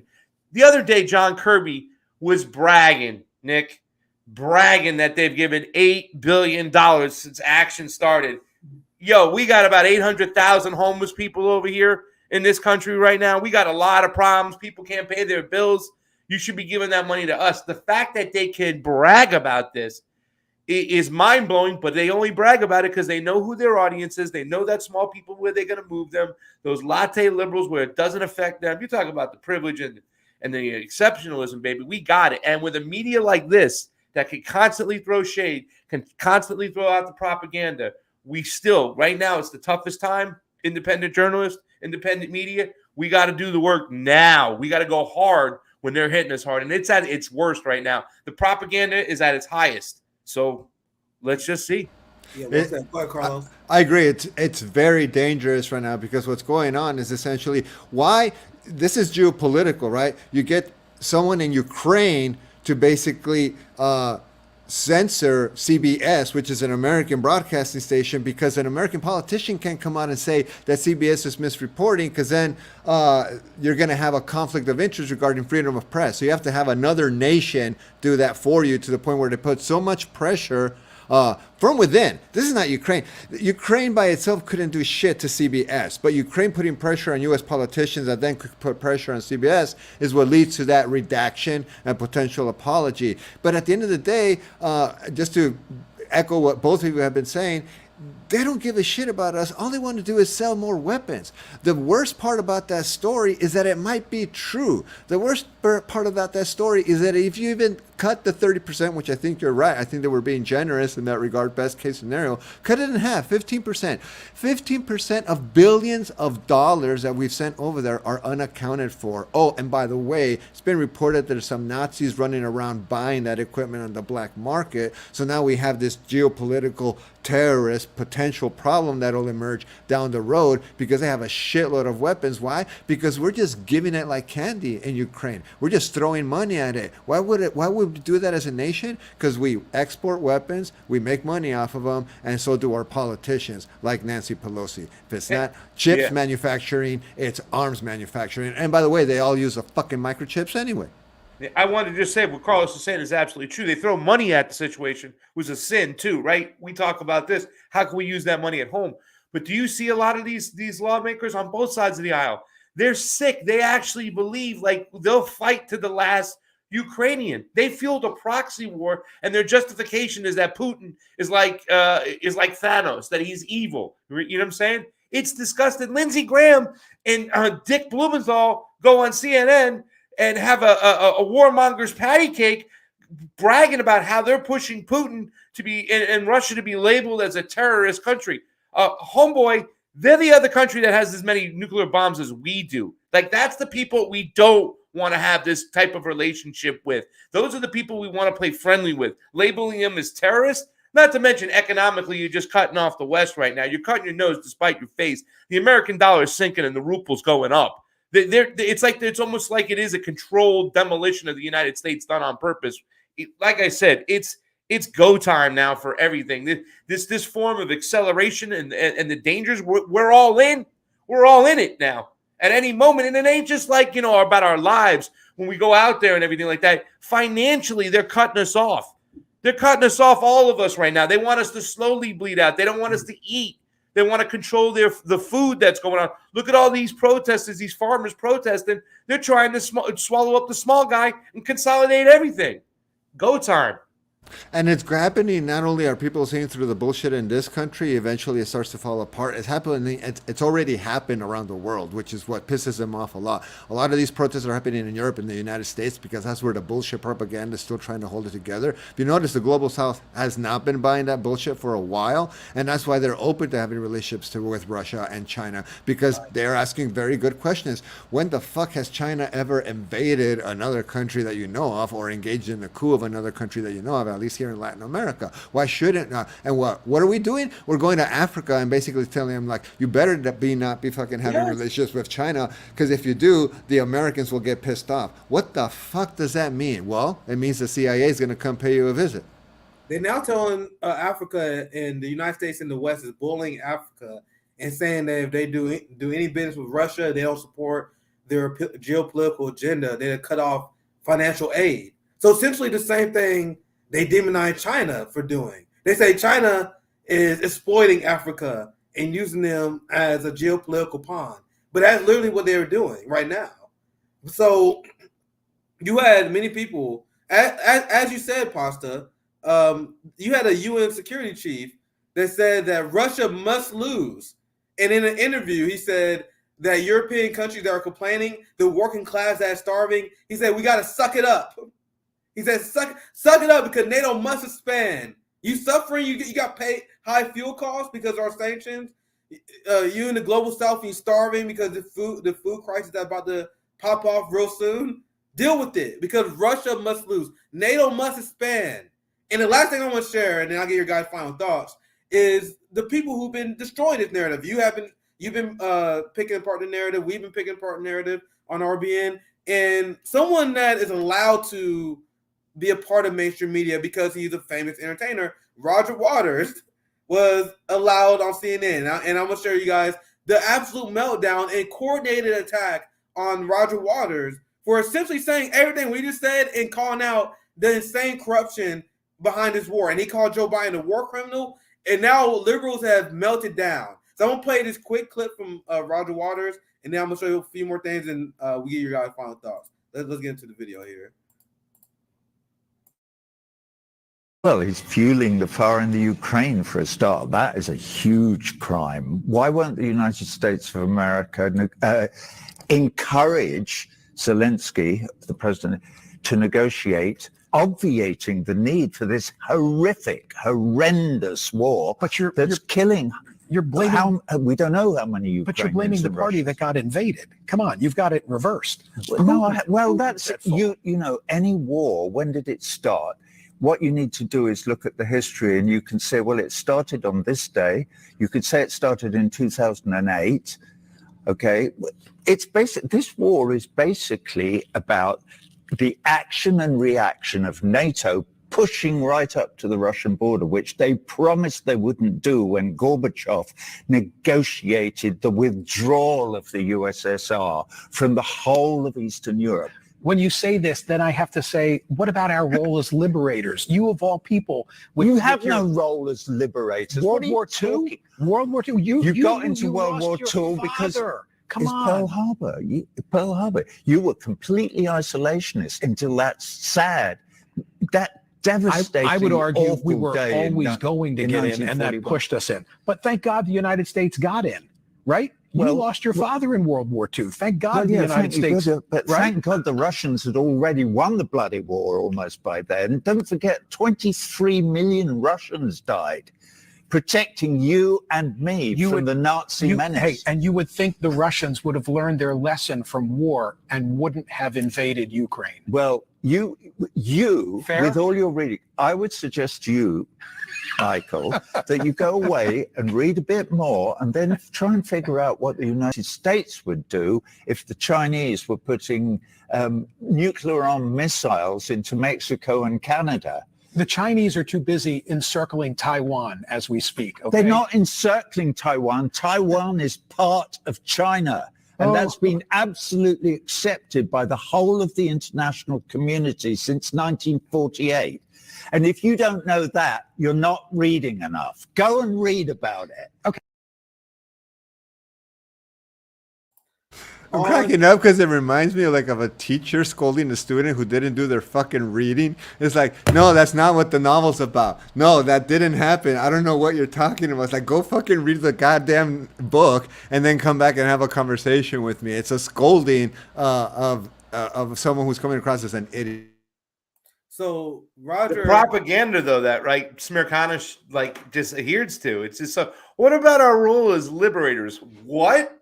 You literally just said that. In any other situation, if this wasn't a cartoon anymore, there would have been somebody go, cut, stop, give me another reporter, get this idiot out of here right now.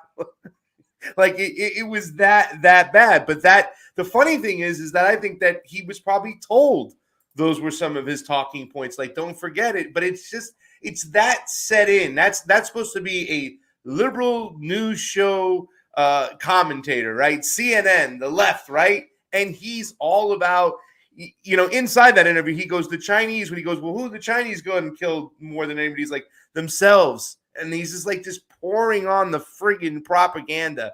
So it's just crazy. And they got no other tactic left but to smear and talk about stuff that doesn't mean anything. Do you know, Nick, that video that they put out, it was like a 7-minute and 52-second video, but they left another part out of it. And Kevin Gostola, he had posted it up, and it's so interesting because you really get a sense of that when you watch that whole interview and you see how he goes in, and then he goes in about the Minsk Accords.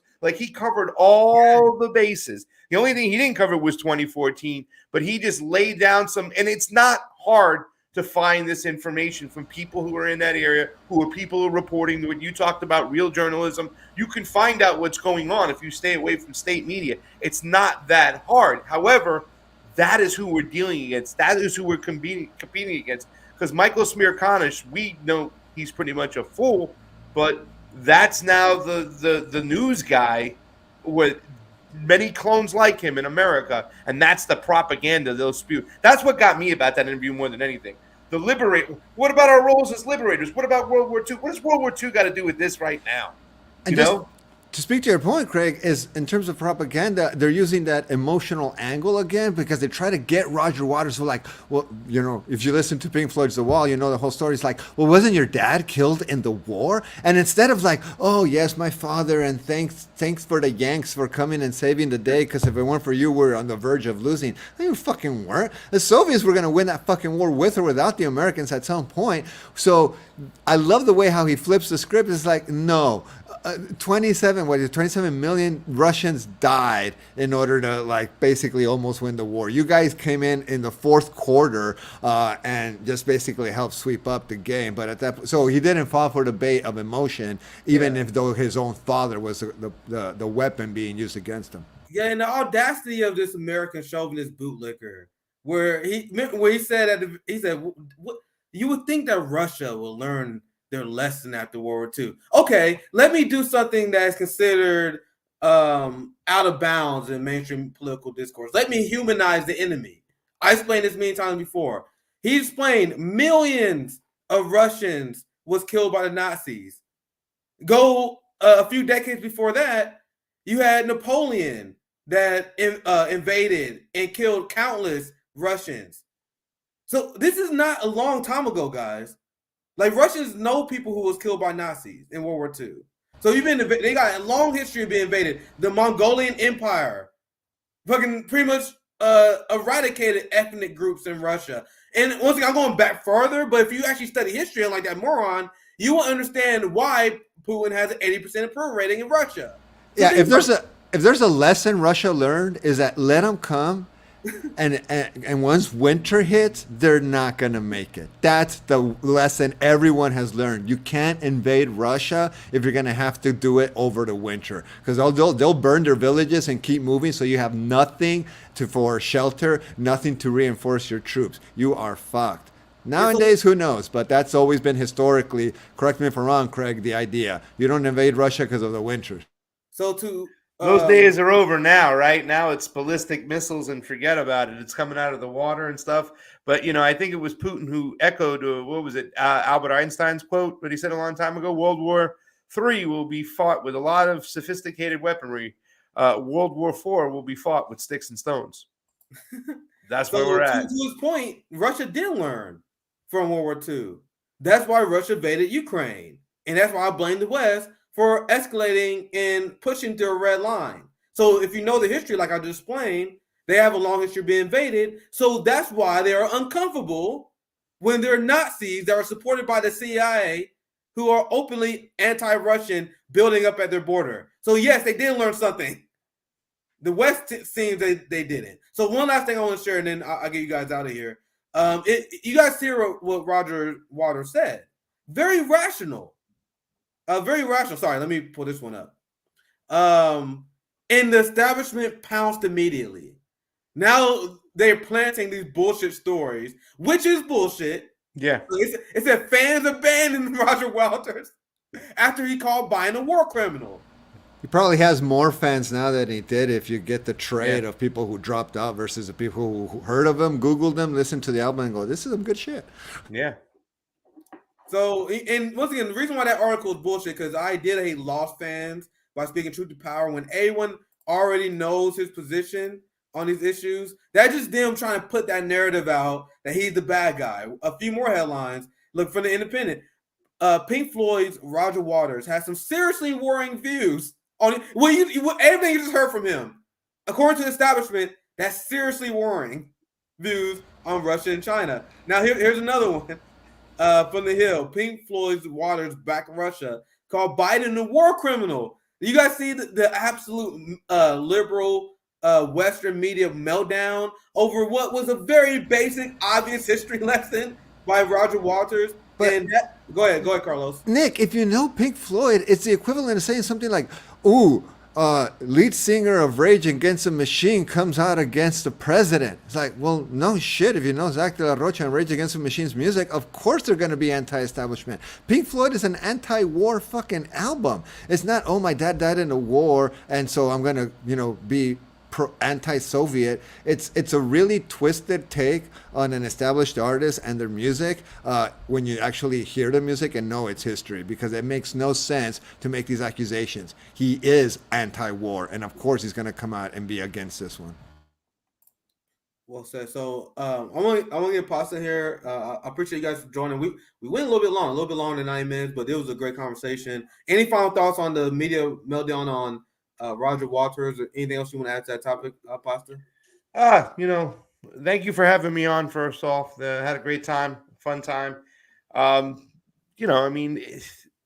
think I said it all on the show. This is all seems to be part of like one big plan right now. You know what I'm saying? I'm not trying to put a tinfoil hat on right now, but a lot of stuff that's happening, at the end of the day, maybe we won't put our finger on exactly what's going on, but we should know it's bad. The suppression of the speech, the Julian Assange and all the political prisoners still behind, bars. We talk about people when like Donald Trump was in office and he was supposed to be pardoning people, and he pardoned Lil Wayne and Kodak Black and let Julian Assange, Edward Snowden, and Mamiya sit in prison. I mean, come on. I mean, enough is enough. So we don't know who our friends are. We don't know who our enemies are. We do think sometimes we know who our enemies are, but I think at the most part that someone who might appear to be our enemy is actually our friend. We just got to continue to get in. The most important thing about this show and all the shows like us when we go out there and do is the fact is that we promote discourse, and we promote discourse with people who don't think exactly like us. And that's the important part too, as well, to make sure you get outside your echo chamber, get in there and talk to people who think differently than you. I've started a morning show with my friend Steve from Slow News Day. We go Monday through Friday, 7 a.m. to 10 a.m. It's called AM Wake Up on Rockfin. And that's what it's all about. We're trying to find answers now. I'm trying to be a part of the getting answers. And coming to the show today, I learned I got a different perspective. I think we were aligned on a lot of things and we agree on a lot of things. And I think people who are on different parts of the aisle agree with us on a lot of things. But when we have these conversations, we learn different avenues, we learn different perspectives. And I can't thank you guys enough for letting me come on and have a fun time with you guys. And I'd love to come do it again. But I think that's what we got to continue to do, is have these conversations. Yeah, it's always good to have you on. It's always good to have Pasta and Fiorella on from the Convo Couch. Make sure you gotta check them out. I gotta check that. I didn't know you had a new radio show, so I gotta make sure to check that out too. And that's why I have a lot of conversations. And like once again, we had Rambacon on yesterday. We had I have a lot of these guests that come on because I want to create discourse. I want to show that even though there may be slight differences, we can talk about these issues and we mostly agree on them. And that's what establishment don't like. So. Carlos, any last thoughts before we talk? Anything else you want to say? I just want to quickly say something, and to piggyback on what Craig was saying and what you've been saying. When you hear mainstream media and politicians talk about the global South, I think we need to be paying attention to that, because that's part of a kind of global boiling point that's happening right now, is the fact that I think NATO and the United States are a little nervous about organizations and alliances like BRICS or the Road and Belt Initiative that's going on right now, because what the world is seeing is who's coming in to help you build infrastructure and build you up versus who's coming in to sell you weapons and security. And at the end of the day, people are in need of infrastructure. And I think Craig's right. I think there's something going on in terms of trying to secure as many resources as someone can globally before something else happens. And no, isn't it a coincidence that all these that the pandemic and all these new diseases are starting to emerge, and we're at war at the same time? It's like it's almost like they're trying to throw as much shit as they can at us to see what the results are. So again, I think that when you just hear that term global South, that's the danger. That's what they're afraid of. They're afraid of the rest of the world basically aligning itself against the oppression of the imperialist first world. Yeah, I also just want to add, I think they're going to exhaust themselves in the Middle East and, that region over there. They're just so many resources, so many lives. And then they're going to come back home. We saw the command, right? What's her name? Like the general. And the way she was talking about the global South here on our hemisphere. It's like that the United States empire has a right to those resources, and they have a right to go in there and make sure that, you know, a socialist or a communist government doesn't get too big down there. I mean, that's the rhetoric, what's going on. So I think you will see a lot of attention come back south, you know, but at the end of the day, too, as well, I think that really needs to be highlighted in the global south. What I've experienced is that all these people out there in these countries have been able to obtain national sovereignty through fair, clean, and transparent elections. What I just witnessed in Colombia was beautiful. And I met one of the magistrates who's been fighting for years. I mean, this is the big dupe right now. We can't get it. We can't get no change whatsoever until we change that system. We change that system, we got a shot. And even if it's not just changing that system, that's got to be part of the process, because at the end of the day, we don't pick our leaders. We have no representation. We don't elect people. They select them. And we live in an oligarchy, not no representative government. They have like 5 parties down there, and one of them is always a communist party as an option to the people. As a kid growing up in Mexico and looking at those posters, I was like, you guys allow communists? It's like, yeah, it's just another party in a democracy. I'm like, holy shit, we have 2. That's it. And there are a lot of states in this country where it's still technically illegal to have a communist party. So there's just to highlight the difference there. But always great to have you guys on. Carlos is a regular here. You guys, we're gonna see Pasta again here very soon as well. I appreciate you guys for watching. And please like, subscribe. Please support us on Patreon if you guys want to see more conversations like this. And I have to implore you guys, because we always have fun, we always laugh, we get angry on the show. But get involved in your local community. Love each other. Learn who your neighbor is. Ask your friend and the person next to you how you can help their life. We got to reject this individualistic society that has been built for us. And even though we get upset over these news stories, I don't want you guys just to keep it here. I don't want you guys just laugh on YouTube and cry on YouTube. I want us to hit the streets. I want us to make real change. So I need to start ending all my streams saying that, because I think that's very important. And I want to motivate more of you guys to hit the street as well. Tomorrow, Savvy and JB show will be live. Always fun. They're a little bit more lighthearted than we are on a daily basis, where we talk about war crimes, police violence, and all this stuff. So make sure you guys check out that show tomorrow. We upload every day, so make sure you guys support the channel. I appreciate you guys. I'll see you guys next time. Have a good one.